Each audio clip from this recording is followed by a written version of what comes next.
Hi, I'm Luis Cruz from lcvoiceover.com, and you're watching or listening to be honest, I have no idea. I don't have a title for this thing yet. But what matters is that today I know exactly what I'll be talking about. Seals. Yep, we're talking about seals today because not so long ago I was in a call with two of my colleagues from Voice Actors at Home PH, where we discussed, among other things, recording spaces. In that call, one of the things that came up was how sealing a room, or making it airtight, helps with soundproofing, or at least minimizing the amount of external noise that enters your recording space. And to be clear, I'm not talking about acoustic panels like these black and gray things you see here. These things are meant for sound treatment, and that's a whole different topic.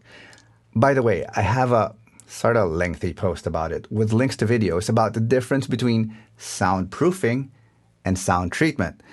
And that means I won't get into that right now, but I'll give you the TLDR version here. To keep unwanted noise out of your recording space, you need three things. One is sealing, two is separation, and three is mass. I'll skip items 2 and 3, and I'm only going to discuss the first one, which is sealing, or seals.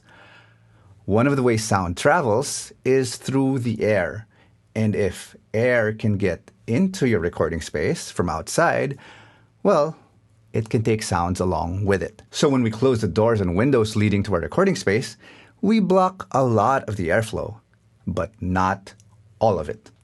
Some air can still get in through tiny gaps, usually around the edges of our doors and windows. And one way to find them is by looking for light. That is, if you can make your recording space darker than what's outside. Okay, I took this video from our downstairs bathroom, and you can see that even after I close the door, there's light that leaks into the room. That means air and sound can enter too. Now, this is from my studio, where the biggest gaps I needed to fill were all around my door.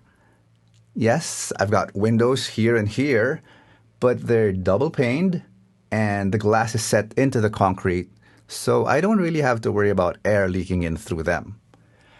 So we're only focusing on the door here, but the same principles will apply to windows as well. For the top and sides of my door, I used some self-adhesive weather stripping. I won't get into how I attach them because I think it's not that difficult to figure that out. But the main thing is that I lined the top and sides of my door frame, and when I close the door, I can't see any light leaking in.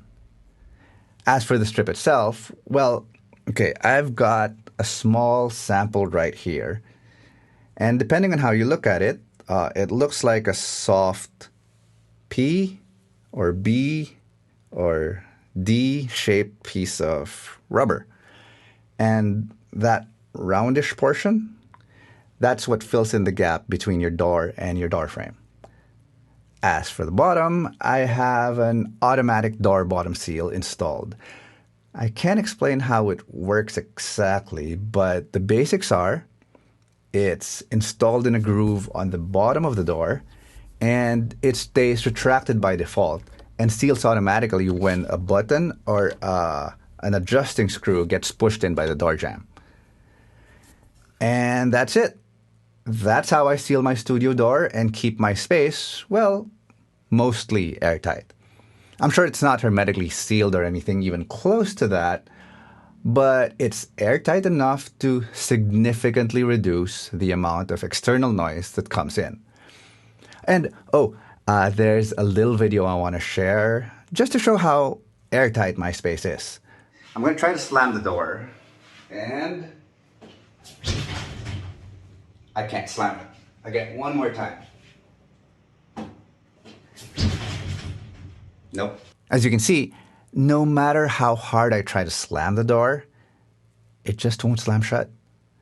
I admit the door isn't too heavy, so I wonder if things would be different if I load more mass into that thing in the future. But something tells me the results won't be much different. Anyway, that ends my little talk on seals.